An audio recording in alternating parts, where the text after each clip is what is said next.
just to give you the current situation. I am about to land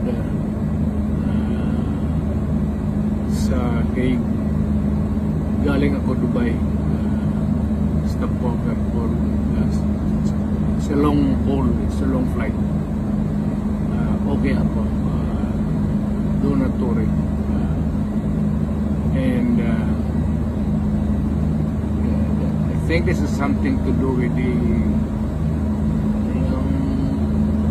law and order noon. At sinasabi ko naman sa mga pulis, military na trabaho kayo at ako ang managot. So ito na nga, for all of the